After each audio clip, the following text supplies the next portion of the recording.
Sejam bem-vindos ao Vozes Circulares. É o podcast do Observador, feito em parceria com a Associação Smart Waste Portugal, onde falamos de sustentabilidade e economia circular. Hoje vamos olhar para o estado dos resíduos em Portugal. Será que é um estado de emergência? Para onde está a ir o lixo que produzimos? Na verdade, o termo lixo não é o mais justo, uma vez que estamos a falar de recursos que possuem valor, mas vamos assumi-lo aqui ao longo do episódio por ser também o mais comum. Os aterros estão esgotados e o que precisa de mudar para cumprirmos as metas europeias. É isso que vamos tentar saber num episódio que conta com o apoio do Eletrão.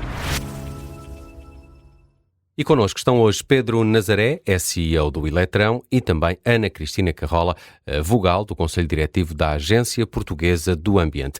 Muito obrigado aos dois por terem vindo aqui ao Observador. Ana, tem-se falado muito num estado de emergência nos resíduos. O que é que está a acontecer, afinal, ao lixo que produzimos e por que razão essa pressão sobre o sistema parece ter, de facto, aumentado muito? É verdade, estamos aqui verdadeiramente num estado de emergência. Tivemos aqui um conjunto de fatores que precipitaram ainda mais este estado de falta de capacidade de espaço, falta de espaço em aterro. Portanto, temos todos os anos um aumento da produção de resíduos, sendo no último ano tivemos quase 5% de aumento da produção de resíduos e, ao mesmo tempo, temos aqui uma estagnação ao longo dos últimos anos do aumento da recolha seletiva. E tudo isto vai fazer com que aumente a recolha misturada, portanto a recolha indiferenciada, que tem muito pouca recuperação ao nível do tratamento e, na sua grande maioria, vai ser colocada em aterro. Portanto, estamos com uma percentagem de cerca de 25% de resíduos urbanos recolhidos seletivamente, o que quer dizer que 75% estão a ser recolhidos misturados e de maneira indiferenciada. Apesar destes resíduos indiferenciados poderem ter algum tratamento ainda, portanto, a grande maioria, cerca de 54% dos nossos resíduos urbanos estão a ir parar a aterro. E é isto que está a pressionar a capacidade de aterro. Portanto, aumento da produção e o aumento e a não diminuição da recolha indiferenciada. Portanto, aqui temos ainda o facto de que as populações e os municípios não querem abrir novas células de aterro nos seus territórios. Portanto, temos aqui uma pressão grande de não abertura de novas células e, ao mesmo tempo, um esgotamento da capacidade dos aterros que estão a funcionar. E claramente, isto é uma emergência a nível nacional. Pedro, de alguma forma, a Ana Cristina Carrola já respondeu aqui um bocadinho a esta questão que tinha, que é porque é que estamos a chegar um pouco ao fim de linha dos aterros. É de facto esta falta de capacidade e depois há também essa questão de as autarquias, os municípios não quererem a abertura de novos espaços deste género. Porquê é que chegamos a este ponto?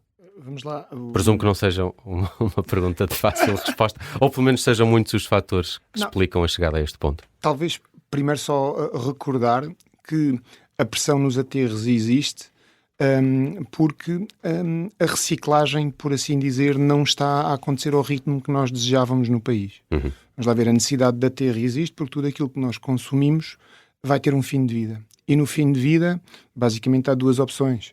É a opção da reciclagem ou a opção da eliminação. E quando nós não conseguimos reciclar, surge a possibilidade de eliminar através da incineração ou do aterro. E, portanto, nós chegamos a esta circunstância por um lado, temos resíduos a mais e, por outro lado, capacidade de aterro a menos.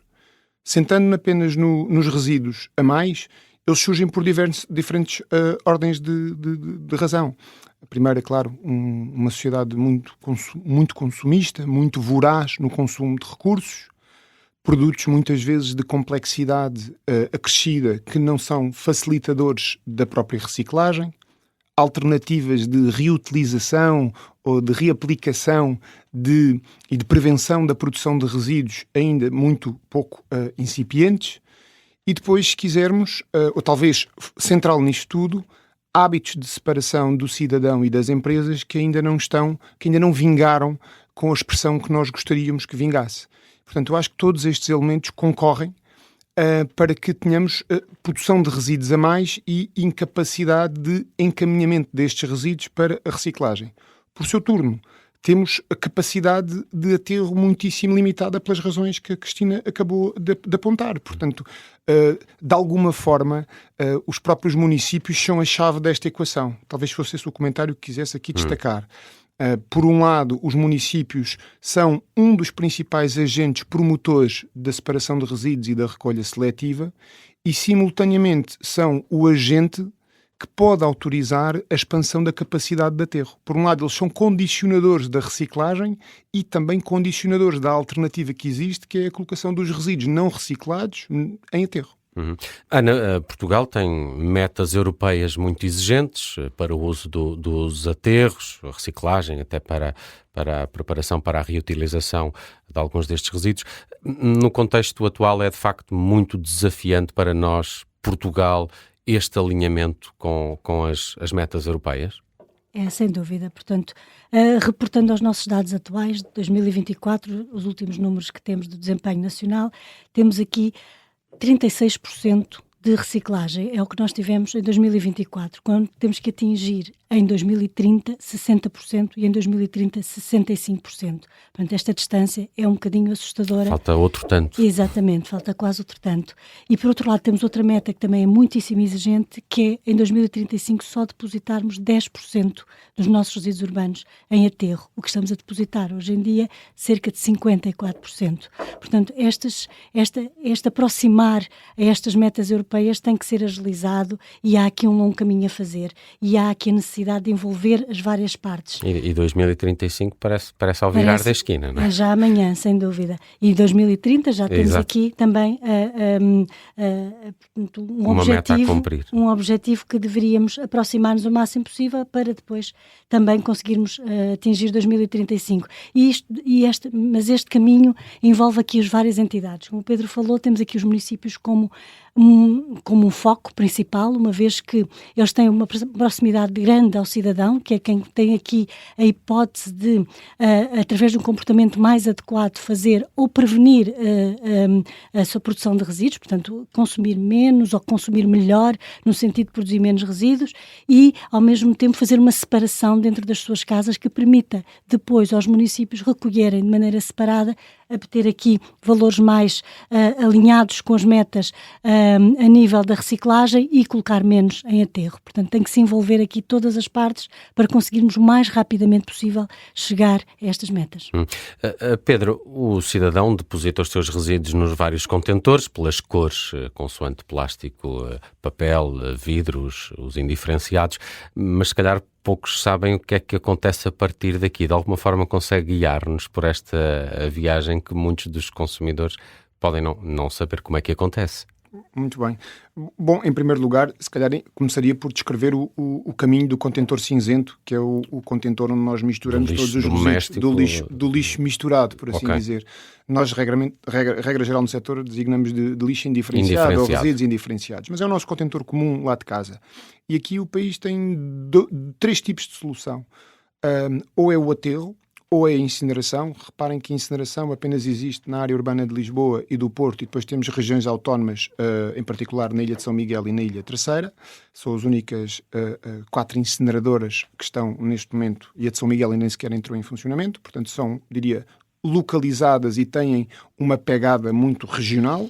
Já temos a Meia Serra também, na Madeira. É verdade, a Valor Ambiente, toda a razão. Há também Madeira, com certeza. Portanto, na realidade, mas o ponto é a incineração tem uma implementação localizada. Depois temos o resto do país, permitam-me, que tem, regra geral, 2 opções. Ou passa num processamento que se chama tratamento mecânico-biológico, onde ainda se consegue aproveitar alguma parte dos resíduos que estão misturados, fazendo alguma recuperação material, e a outra opção é a opção de aterro. De qualquer forma, mesmo os resíduos que passam pelo tratamento mecânico-biológico, há uma grande parte que tem como destino indireto o aterro. Portanto, as opções, isto é talvez a mensagem principal, quando a promoção da reciclagem não é feita, o que está a acontecer é perder-se recursos enterrando-os no aterro.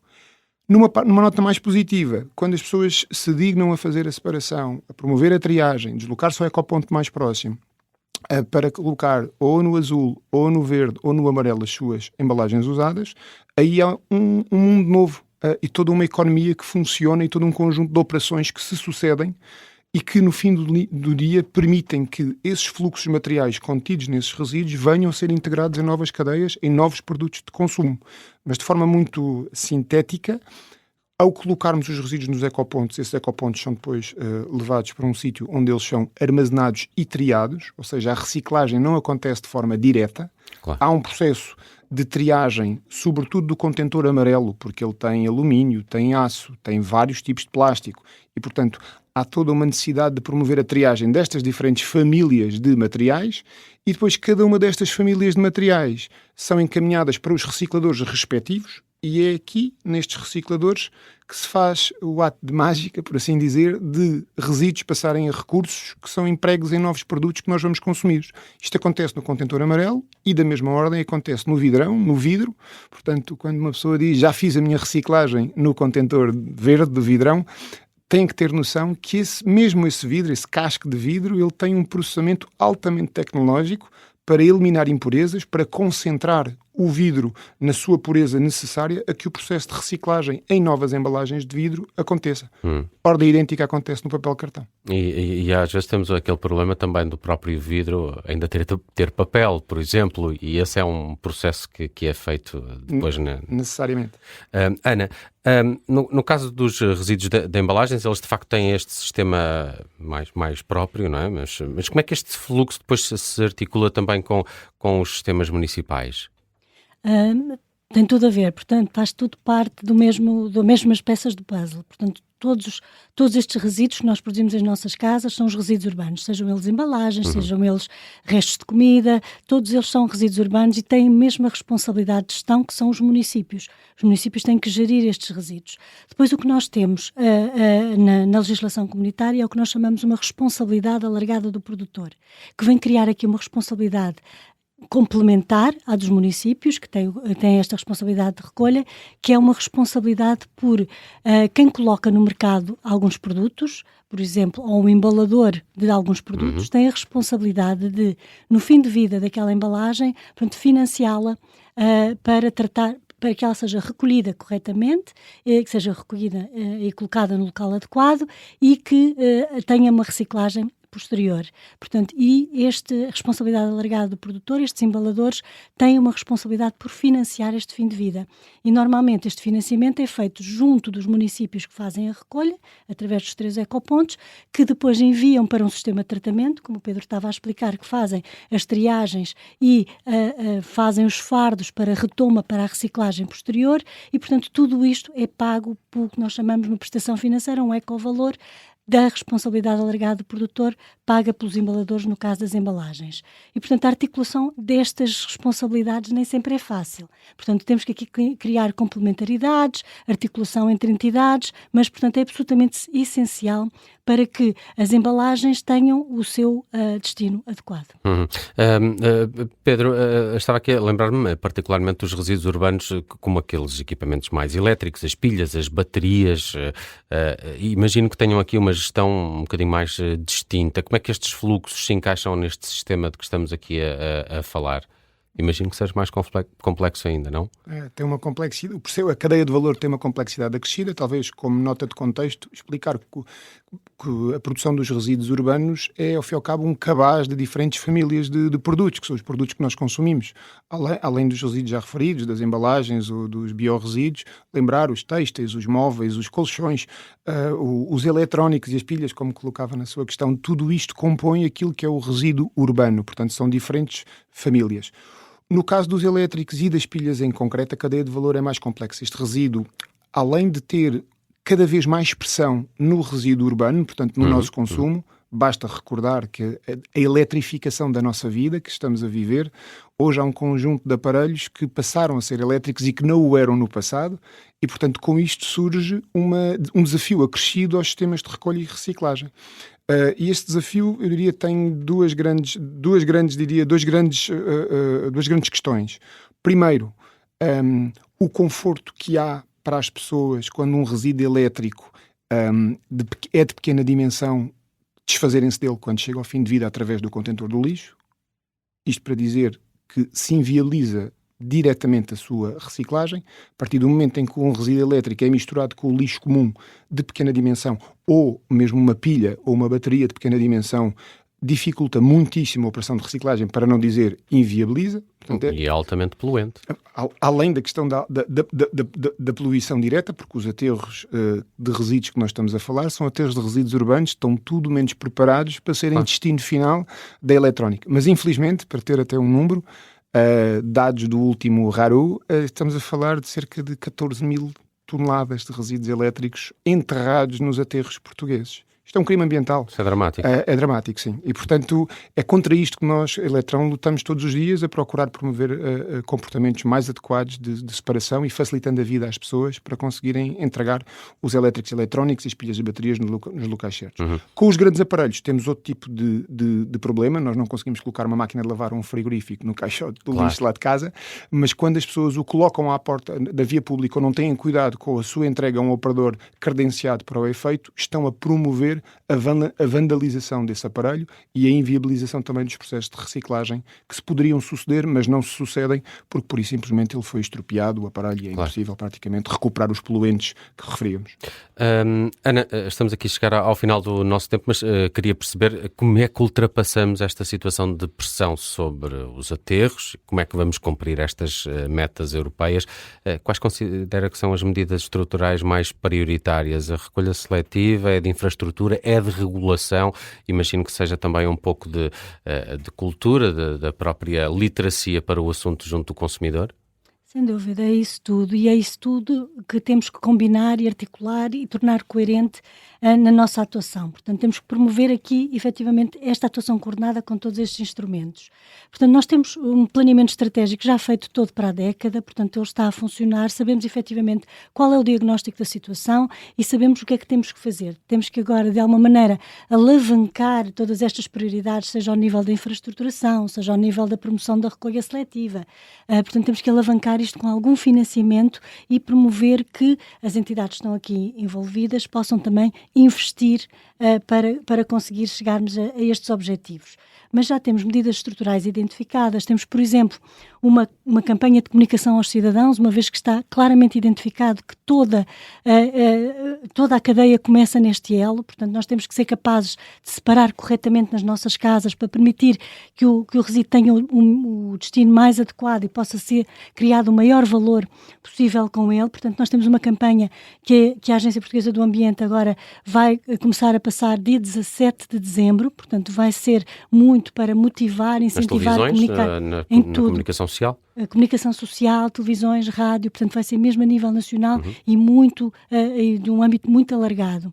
Depois vai ser mais capilar também para os municípios, para saber como separar em cada território, porque às vezes têm maneiras de separar os biorresíduos e os restos de equipamentos de maneira diferente. Portanto, vamos ter aqui mesmo uma campanha muito abrangente e, ao mesmo tempo, capilar, para que comunique junto das pessoas no sentido de que este esforço tem que ser feito para que possamos ultrapassar estas nossas questões, nos possamos aproximar das metas europeias, possamos transformar a nossa economia numa economia mais circular e aproveitar tudo o que existem de recursos nos resíduos que estamos a deitar fora. E já agora tratarmos melhor também o nosso território do ponto de vista ambiental. Pedro Nazaré, Ana Cristina Carrola foram os convidados deste Vozes Circulares. Falamos da emergência nos resíduos, que é de facto um desafio ambiental, mas também social e económico. Este foi o Vozes Circulares, o podcast do Observador, em parceria com a Associação Smart Waste Portugal e que hoje contou com o apoio do Eletrão. Junte-se a nós no próximo episódio e continue a descobrir tudo sobre sustentabilidade e economia circular.